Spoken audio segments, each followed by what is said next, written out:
नमस्कार। वीसीआर के इस ऑनलाइन प्लेटफॉर्म पर मैं विनोद शरण आप सभी का हार्दिक अभिनंदन करता हूं। देखिए, आज हम ओम का नियम पढ़ेंगे कक्षा 10th और 11th और 12th में भी लगता है, लेकिन उसमें कुछ एक हिस्सा लगता है। लेकिन आज हम 10वीं क्लास में या फिर छोटी क्लासों से लेकर सभी में ओम का नियम जितना भी लगता है वो बेसिक से कंप्लीट करते हैं। अगर ओम का नियम अभी देख देंगे तो बाद में आपको जिंदगी भर कभी भी देखने की जरूरत नहीं पड़ेगी। तो देखिए, आज हम प्रैक्टिकल से समझेंगे। आज हमारे पास उपकरण भी है, लेकिन उपकरण से पहले हम उपकरण से बाद में समझेंगे। पहले हम इसको बोर्ड पर थोड़ा सा समझ लेते हैं कि इसका नियम क्या है, वो लिख देते हैं, क्योंकि वरना मैं इसको जिस तरह समझाऊंगा वो आपको थ्योरी में पहले समझ में होगा। तो देखिए, मैं पहले इसको उपकरण को छोड़ देता हूँ और छोड़ने के बाद में अब हम शुरुआत करते हैं। ओम का नियम है वो वैज्ञानिक जर्मनी के वैज्ञानिक ने 1826 ईस्वी में ये नियम प्रतिपादित किया। और ये नियम है क्या? जर्मनी के वैज्ञानिक ओम ने ये नियम 1826 ईस्वी में शुरू किया था। ये फिर इसको नियम को बनाया था। इसका नियम क्या है? ये कहता है कि किसी चालक के सिरों के बीच विभवांतर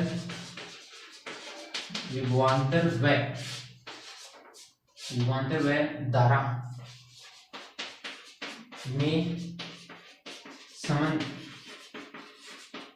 को दर्शाता है या फिर व्यक्त करता है। दर्शाता है या व्यक्त करता है, उसमें कोई फर्क नहीं है। संबंध को व्यक्त करता है, हम यहाँ पे लिखते हैं व्यक्त करता है। आप उसी का सब कुछ देखिए, बताइए ओम का नियम क्या है। तो ओम का नियम ये क्या है कि किसी चालक के दो सिरों के बीच में विभवांतर और धारा के बीच में संबंध को दर्शाता है। तो इस नियम के बाद में पढ़ेंगे पहले V समानुपाती I। ठीक है, इसका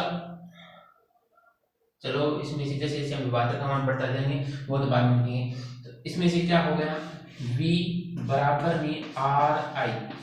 देखिए समझा दूंगा मैं आराम से, पहले मैं इसका सूत्र निकाल लेता हूँ।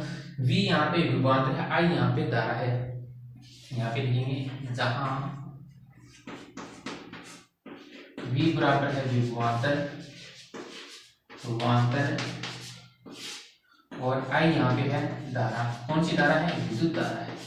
ठीक है, I यहाँ पे विद्युत धारा है।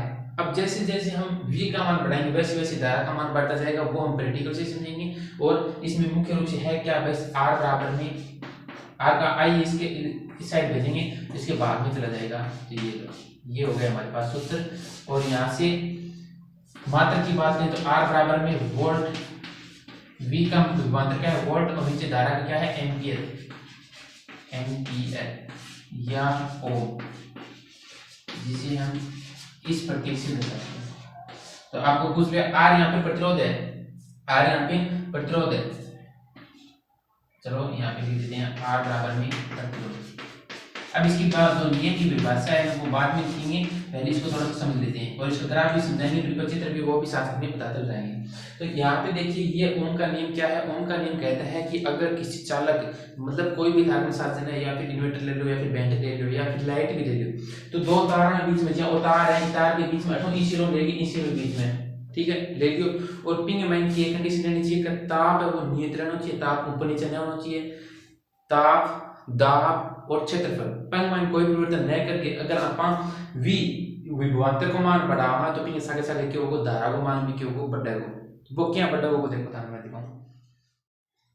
ये देखिए हमने उपकरण ले लिया है, मैंने कुछ नहीं किया है। एक जो यहाँ पे हम वोल्टमीटर विभवांतर के लिए हमने ये उपकरण लिया है, एक बार के लिए हमारे पास चल जाएगा बहुत अच्छे तरीके से। और एक हमने ले लिया है विद्युत धारा हम कैसे चेक करेंगे कि धारा किस प्रकार से बढ़ेगी, तो वो इसके माध्यम से बढ़ेगी धारा।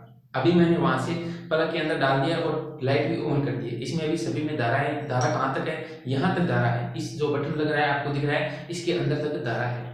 अब मैं इसका साथ साथ में धीरे धीरे इसका मान क्या करूँगा, धारा का मान बढ़ाऊंगा। तो धारा का मान बढ़ाने के लिए मैंने यहाँ पे बल्ब ले लिया है और धारा अभी भी किस पर है, 0 पर स्टार्ट है। आप देख सकते हैं इसमें से अगर आप थोड़ा सा जूम करके देखेंगे तो यहाँ पे 0 स्टार्ट है और 0 के बाद मैं 1 करता हूँ। अभी 1 किया, लेकिन धारा इसमें नए के बराबर प्रवाहित हुई है क्योंकि बिजली यहाँ थोड़ी सी कम है, डिम है, लाइट थोड़ी सी डिम है। फिर मैं 2 पर करता हूँ, 2 पर भी कोई फायदा नहीं हुआ। 3 पर यहाँ पे आ गया। मतलब कि जैसे जैसे आप V का मान बढ़ाएंगे वैसे वैसे I का मान बढ़ेगा। V यहाँ पे क्या है, विभवांतर है, और विभवांतर के लिए मैंने ये उपकरण लिया है। तो यहाँ पे V का मान मैंने बढ़ाया था, बढ़ाने पर हमारे पास देखो पहले धारा I आ गई। अब देखो देखा शुरू किया बढ़ेगी, अब 3 पर है तो मैं 4 पर कर दी, 4 पर कर दिया, थोड़ा तेज से जोर से। फिर 5 पर करेंगे, देखिए 5 पर और तेज हो गया। फिर 6 पर करेंगे और तेज हो गया, फिर 7 पर करेंगे और तेज हो गया ना। फिर अचानक अगर मैं 0 पर ले आऊँ तो लाइट तो क्या होगी, पूरी बंद होगी। फिर धीरे धीरे वापस एक बार और देख लेते हैं। 3 से शुरुआत होती है, 3 से शुरुआत होती है। v का मान 3 है तो i का मान कुछ ना कुछ तो है, लेकिन है क्या, कम है। फिर मैं अगर थोड़ी सी इसकी वोल्टता और बढ़ाता हूँ तो देखिए थोड़ा सा और आगे आ गया। फिर इसकी वोल्टता और बढ़ाता हूँ तो ये देखो और तेज हो गया। फिर इसकी अगर वोल्टता मैं और तेज करूँ तो ये देखो और लाइट, यानी कि विद्युत धारा का मान है वो बढ़ रहा है। जैसे जैसे मैं इसको बढ़ाता जाऊंगा वैसे वैसे इसका मान क्या होगा, बढ़ता जाएगा, बढ़ रहा है ना। अब अगर मैं v को मान को कम कर दूं तो कम करेंगे तो क्या होगा, तो मैंने v का मान 7 पर था अभी और मैंने इसको 6 कर दिया, तो 6 कर दिया तो आपने देख लिया लाइट कम हो गई। फिर 5 कर दिया तो 5 में और कम हो गई। फिर 4 कर दिया तो 4 में और कम हो गई। फिर 3 कर दिया तो फिर और कम हो गई। तो इसी प्रकार से हम क्या करेंगे, ये समझने के लिए हमने दे दिया उपकरण। अब बात करते हैं थोड़ी सी हमारी किताब की थ्योरी में देखिए तो v का मान जैसे जैसे हमने बढ़ाया वैसे वैसे धारा का मान है वो बढ़ता गया। यही ओम का नियम है और इससे ज़्यादा आपने कहीं पर भी कुछ भी नहीं पढ़ना है। जैसे जैसे v का मान बढ़ाएंगे वैसे वैसे i का मान बढ़ता जाएगा। और v अगर हम इसको समानुपाती को चिन्ह को हटाएं, ये जो क्या है समानुपाती है, इसे समानुपाती बोलते हैं या फिर अनुक्रमानुपाती, दोनों में कोई फर्क नहीं है। फिर इसको अगर हम जैसे हम बढ़ाए समानुपाती के चिन्ह हटाएंगे तो v बराबर में क्या आ जाएगा, r i आ जाएगा। r यहाँ पे क्या है, प्रतिरोध है। और प्रतिरोध क्या है, प्रतिरोध है जी हाँ, लाइट ने कम करंट का तापमान किन की भेजना पड़ेगा। जैसे हम दो व्यक्तियों के बीच में अगर लड़ाई चल रही है, जैसे ये छोटे छोटे दो व्यक्ति हैं और दोनों व्यक्तियों अगर आपस में लड़ रहे हैं और उनको अगर आपस में लड़ाई शुरुआत हो जाती है तो गांव वाले सोचते हैं कि इन दोनों को छुड़ाने के लिए हमें किसको भेजना होगा। तो उनमें से क्या होता है, एक पहलवान होता है और वो जाकर क्या करेगा, इनको छुड़ा देता है। तो ये क्या करता है, इनको छुड़ाने का कार्य करता है या फिर उसको रोकने का कार्य करता है। उसी प्रकार क्या है, अभी जो हमने किया था उनके बीच में जो R यहाँ पे क्या है, प्रतिरोध है, जो कि विद्युत धारा को कंट्रोल में करता है। विद्युत धारा को अगर कम करना है तो प्रतिरोध को बढ़ाना होगा, प्रतिरोध को बढ़ाना होगा। जैसे जैसे हम प्रतिरोध का मान कम करेंगे धारा का मान बढ़ता जाएगा, और धारा का मान अगर हमको बढ़ाना है तो प्रतिरोध को कम करना होगा, और प्रतिरोध अगर ज्यादा हो गया तो धारा का मान ऑटोमेटिक कम हो जाएगा। तो ये हमारे पास सूत्र v बराबर में r i, ये सूत्र भी आपके बहुत बार काम में आएगा। और ये r बराबर में v बटा i, ये हमारे पास न्यूमेरिकल करने के लिए काम में आएगा। तो v r v यहाँ पे वोल्ट मात्रा क्या है, विभवांतर मात्रा वोल्ट है, i का एम्पियर है, और r यहाँ पे क्या है, ओम है। ओम इनवर्स वो प्रतिरोधकता हो गया। ठीक है, अब इसके थोड़ा सा नियम को मैं मिटाकर नियम थोड़ा सा समझा देता हूँ।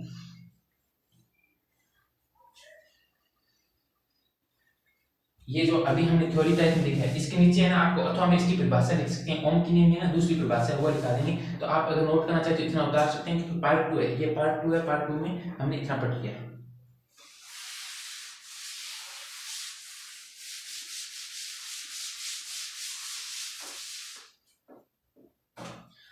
अथवा यहाँ पे नियम, अथवा किसी चालक के सिरों के बीच बिना परिवर्तन, किसी चालक के बीच है भौतिक अवस्था जानती है, जो हम हमको कोई भी उसमें परिवर्तन नहीं करना है। भौतिक अवस्था ताप, दाब और क्षेत्रफल, इसको बदलना नहीं है आपको। ताप, दाब और क्षेत्रफल में बिना परिवर्तन किए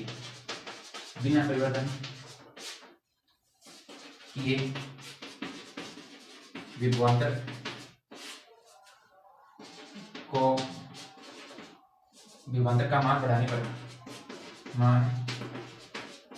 पर धारा का मान भी क्या होगा, बढ़ेगा। धारा का मान भी बढ़ेगा। ये हो गया। मुख्य रूप से अगर देखें तो किसी भी चालक सिरों के बीच में, आपको बता दिया मैंने, कोई भी चालक हमने ले लिया था और उसके हमने कोई भी ताप में परिवर्तन नहीं किया था, दाब में परिवर्तन नहीं किया था, क्षेत्रफल मतलब ताप ज्यादा लंबा नहीं करना, क्यों गतिमान वेग का जाएगा। तो हमने भौतिक अवस्था में ताप क्षेत्रफल बिना परिवर्तन किए विभवांतर का मान बढ़ाने पर धारा का मान भी बढ़ेगा। ये हो गया हमारे पास v समानुपाती i। अब इसका जो परिपथ चित्र है वो देखते हैं। आपकी किताब में लिखा हुआ परिपथ चित्र। इसके लिए हमें क्या करना होगा, वैसे बल्ब ले लेंगे, हम बैंड ले लेंगे, एक कुंजी यानी कि बटन ले लेंगे और एमीटर और वोल्टमीटर लेंगे। तो चलिए यहाँ पे बना देता हूँ मैं। यहाँ पे मैं एमीटर जोड़ दूँ, आप कहीं पर भी जोड़ सकते हैं, एमीटर प्लस माइनस, और यहाँ पे प्लस माइनस, और यहाँ पे मैंने कुंजी जोड़ दी। कुंजी जोड़ने के बाद में अब हम बस 3 उपकरण आ गए। एक हमें बल्ब जोड़ना है, इसमें हम क्या करेंगे, बल्ब जोड़ देंगे, और बल्ब जोड़ने के बाद हम एमीटर जोड़ देंगे। तो यहाँ से प्लस से सीधा आ जाएगा प्लस का, छोटा, फिर बड़ा, फिर छोटा, फिर बड़ा, फिर छोटा, ये माइनस हो गया, ये हमारे पास हो गया। तो ये तो क्या है, बैटरी है, ये क्या है, बल्ब है, और ये एमीटर है और वोल्टमीटर है, और ये क्या है, कुंजी है, ये कुंजी, ये इसका सिंबल हो गया। वैसे हमने क्या लिया था, वोल्टमीटर लिया था, हमने एमीटर नहीं लिया था। एमीटर और वोल्टमीटर में अगर लें तो कोई बात नहीं है, वोल्टमीटर की बात एक भी जैसे नहीं, क्योंकि हम धारा का मान पढ़ा, तो धारा का मान के लिए हम क्या करना होगा, वोल्टमीटर का उपयोग करना होगा, विभवांतर के लिए वोल्टमीटर और धारा के लिए ए का मान लेंगे, एमीटर को धारा मापने के लिए हम इसका माप कर लेंगे। ये दोनों क्या है आप समझेंगे, ये दोनों है, ये तो विभवांतर को चेक करता है। जैसे जैसे हम 1 2 3 4 5 7 किया था, वो क्या है, इसमें पता चलता है। जैसे जैसे विभवांतर का मान बढ़ाएंगे, किससे बढ़ाएंगे, तो इसमें हमें पता चल जाएगा कि विभवांतर का मान कितना बढ़ा है, और इससे क्या मतलब इसका मान धारा का मान पता चलेगा कि हमने धारा को कितना में मिली है। हम विभवांतर को बढ़ाएंगे तो हमें धारा अपने आप धारा का मान कुछ ना कुछ मिलेगा। और जैसे इसका उपकरण देखें, इस प्रकार की मशीन होती है, उसमें से एक बटन लगा होता है और यहाँ पे एक शीशे में लगा होता है, इसमें से गिनती एक सुई होती है जो कि आगे पीछे होती रहती है। तो इसमें से हम वो यहाँ से बटन दबाएंगे तो उसका क्या होता है, वोल्ट का मान बढ़ता जाएगा, और जैसे यहाँ पे सुई होगी मान बढ़ता जाएगा। इस प्रकार का उपकरण होता है। अब इसके बीच में एक ग्राफ रहेगा, वो ग्राफ देख लीजिए, और इसमें से उनका नियम वो कंप्लीट हो जाता है।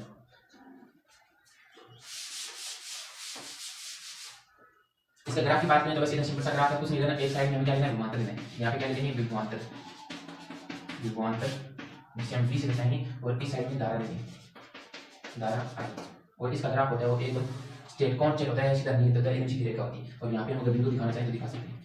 मतलब जैसे जैसे वोल्ट का मान बढ़ाएंगे वैसे वैसे धारा का मान बढ़ता जाएगा, दोनों साथ साथ में बढ़ता जाएगा। ये इसका क्या हो गया, ग्राफ हो गया। ये था ओम का नियम, बस थोड़ा सा शॉर्ट में बता दिया। ओम का नियम है, इससे बाहर कुछ नहीं पढ़ना। V समानुपाती I, V बराबर में I R, ये सूत्र याद रखना है, और R बराबर में V बटा I, ये सूत्र याद रखना है, और मात्रा ओम हो, ये तो याद रखियो, ठीक है। तो मेरा इसी प्रकार अगली वीडियो में, तब तक इंतजार करें।